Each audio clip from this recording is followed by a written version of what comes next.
Welcome back, everyone. This is the latest Money and Politics podcast from National Review Online.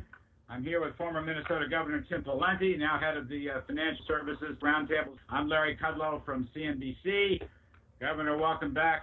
I want to ask you a question. Look, I've been doing a little homework because of my skepticism about the Republican Party's message in the midterm elections. So bear with me. I went through all the key Senate races on Real Clear Politics. I also read Nate Silver's latest missive from 538. Silver gives the GOP a, quote, slight advantage. And when I look down the Real Clear Politics polling, all right, West Virginia, South Dakota, and Montana are going Republican. Every other key race is inside the error factor, too close to call here in the middle of August. And I argue not only is the Republican majority up for grabs, but the GOP lacks a clear message. What would they do if they win? How would they govern? What's their contract with America? Is there a better deal on the economy, jobs, take-home pay, Obamacare, immigration, etc., Governor? I'm worried. There's no Republican message, and I think this whole race is up for grabs. Well, you've been doing your homework, Larry, for sure, and I've been looking at a number of those same sources. So I think it's fair to say that the pundit class gives the Republicans anywhere from a coin toss, 50-50 chance of winning the U.S. Senate, all the way up to a 70% chance.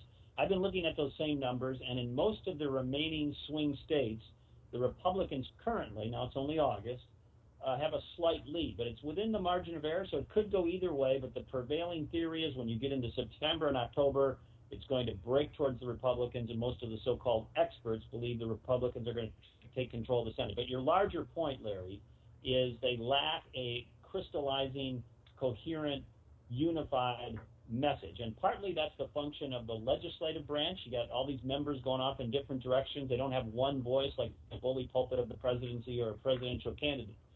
So that'll change somewhat going into 2016.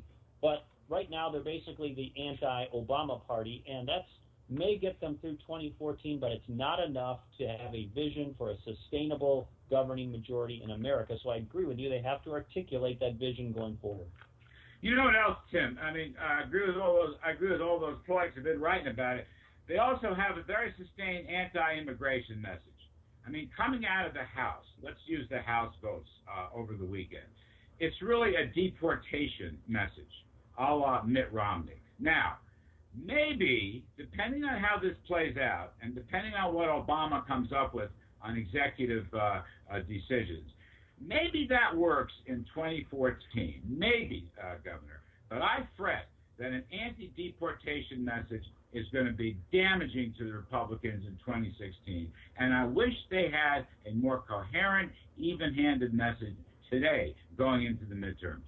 Well, one thing that will help, Larry, as the next generation of Republican leaders continues to rise, you're going to see at least a more diverse party at the leadership level. You're going to see people like Brian Sandoval from the governor of Nevada. You're going to see Susana Martinez. You might see Nikki Haley. You'll see Marco Rubio.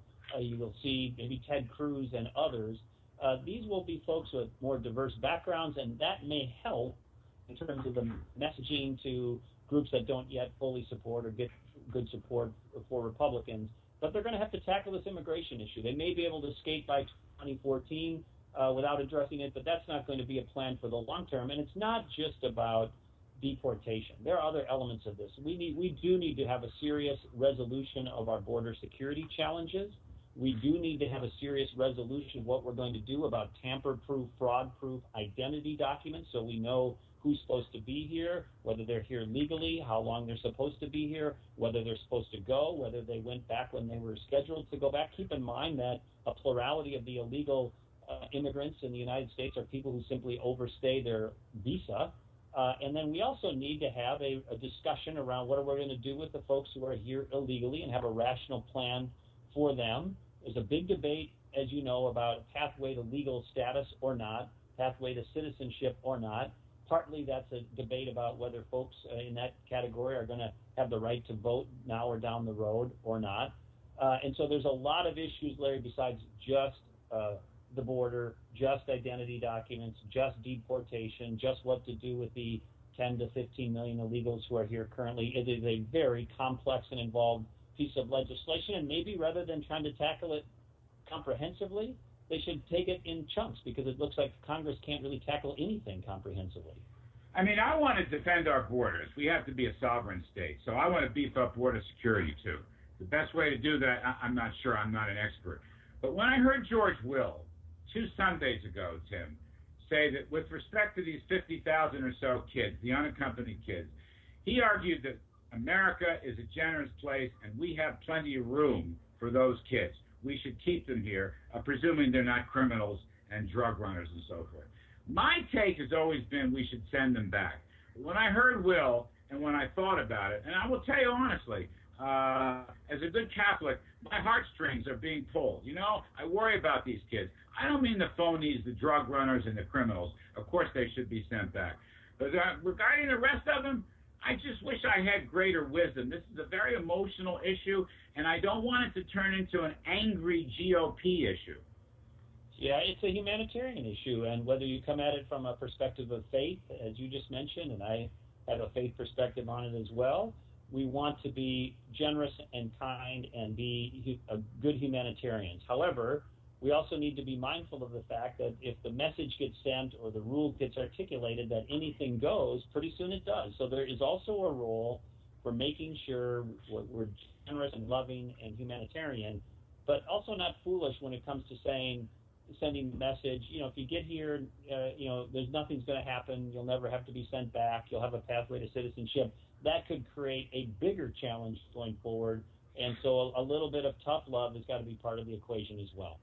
What about this last one? What about this idea that surfaced among some Republicans, including Senator Cruz, including Senator Sessions, who were friends of mine? I want to say that. They're good men. I usually agree with them on many issues. But they're talking about deporting the so-called dreamers, you know, the kids who were brought here illegally and who have now come to age. It's within a certain time frame. But they're talking about sending back 500,000. You'd have to go house to house to do that. And I think that would be a disaster. Well, but I do think we shouldn't let the president off the hook here. Larry, he said long ago, and people predicted this was going to be part of the problem, maybe not the only problem, that when he said we're going to have deferred action on people who come here illegally, particularly young people, what message does that send to desperate people throughout Central America who think, well, if I can get to the United States, President Obama said nothing's going to happen to me. They're not going to send me back. There's not going to be a deportation. There's not going to be a consequence. You have to acknowledge that that kind of positioning and messaging by the President of the United States probably had an effect on this. And it was no, I was just going to say, okay, but he's got strict timing on this, strict time strictures on this. So why can't you just say, okay, that's that, now no more. Right, and I think there's rumors in Washington that he may be considering executive action to expand that window that you just discussed, and it would actually become more. But also, it's not a one-size-fits-all. Look, if you have a relatively small child who's innocent, has family connections, there may be one course of action for that child. But the rumors and the now I think more documented trend line is that a lot of these are young teenage males, young boys or young men, and some of whom have questionable background. So it's not a one-size-fits-all solution. I don't think you can just take a moment in time and say everybody after that is in, because if you find a bunch of thugs and gang members and drug runners, I don't think we want to just say because you got here before a certain date, you're in.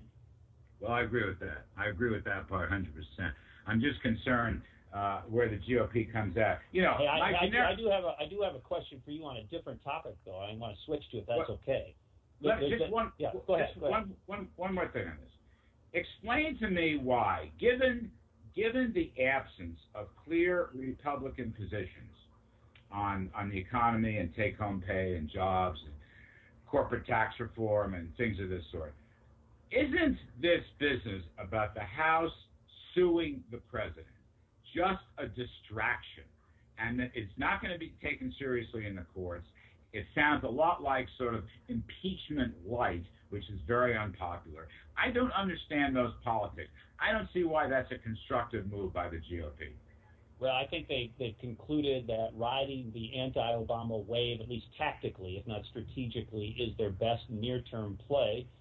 But also on the legal side of it, I agree with you that may be a distraction to the other issues.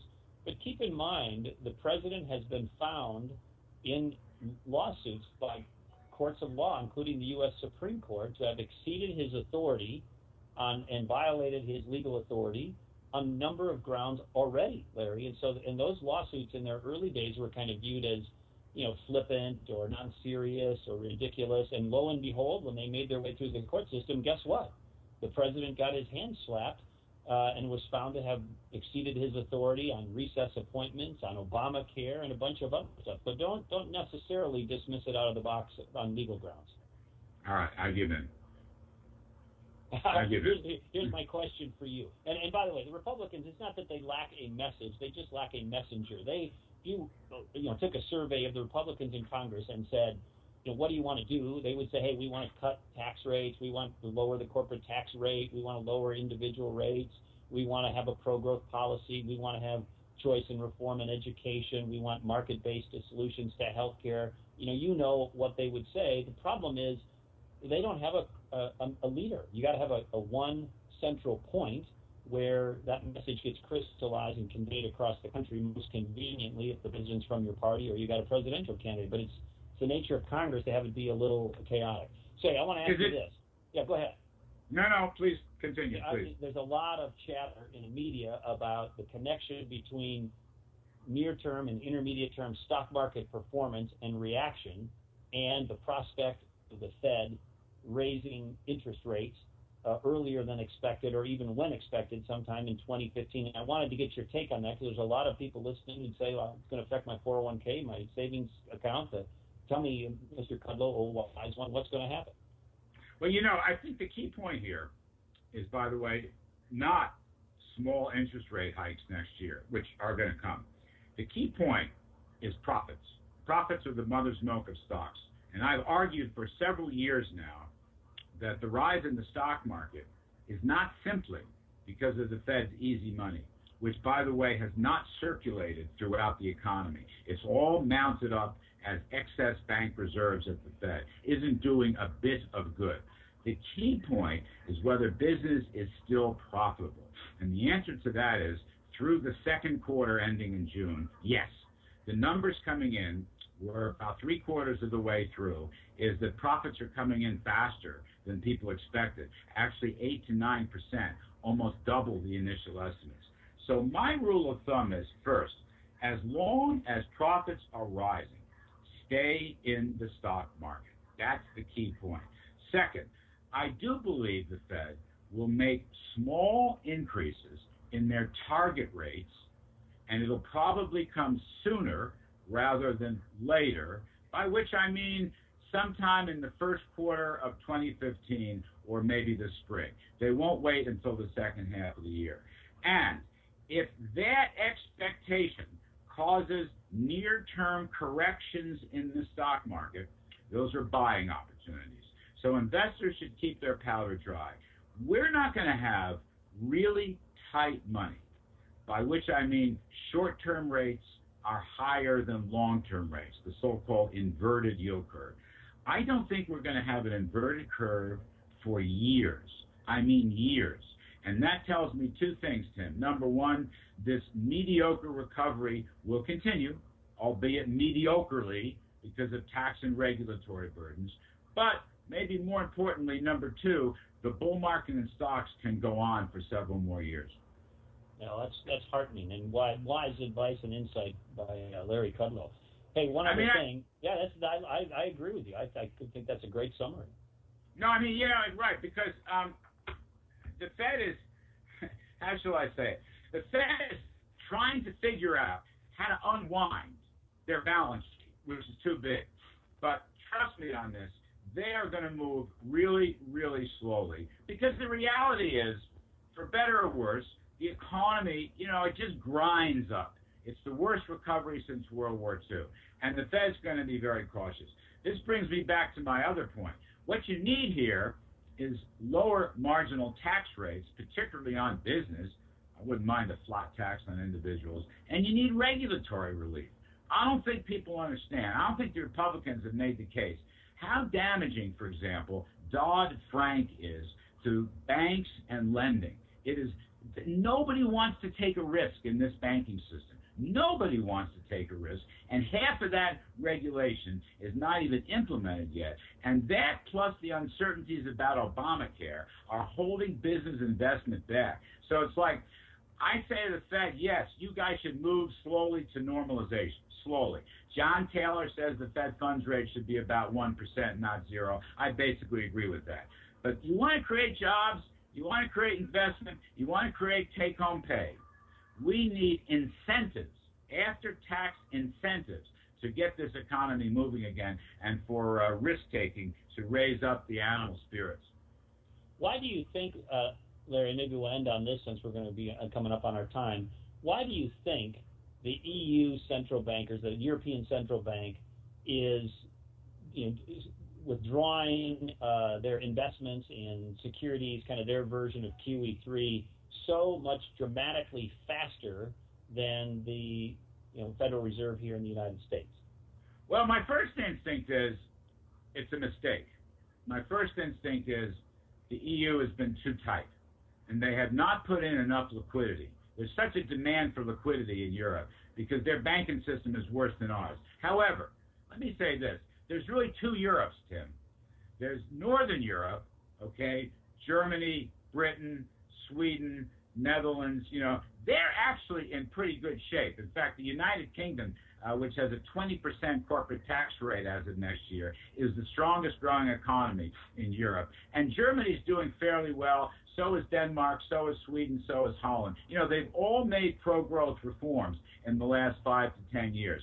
Then you've got the Southern European states, which are in lousy shape, near bankruptcy, heavy spending, heavy taxing, that sort of thing. And so you got to, they all have stock markets, and my advice is buy the Northern European stock markets, not the Southern European stock markets. But the ECB, the Euro Fed, I think they're too tight. We may be too loose, but they're too tight. So watch the dollar go up and the euro go down. And by the way, a strong dollar, which I call king dollar, is very bullish. Bullish. It means money will come for investment to the USA, and it also means prices will go down. Strong dollar, lower inflation. That makes sense. That makes sense. Well, I think they're giving us the time signal, Larry, so I'll let you do the sign-off for our podcast, which is Money and Politics, and I enjoyed it this week, and I hope our listeners did too. As always, Governor Tim Pawlenty, we appreciate it very much. I'm Larry Kudlow. We'll be back next week.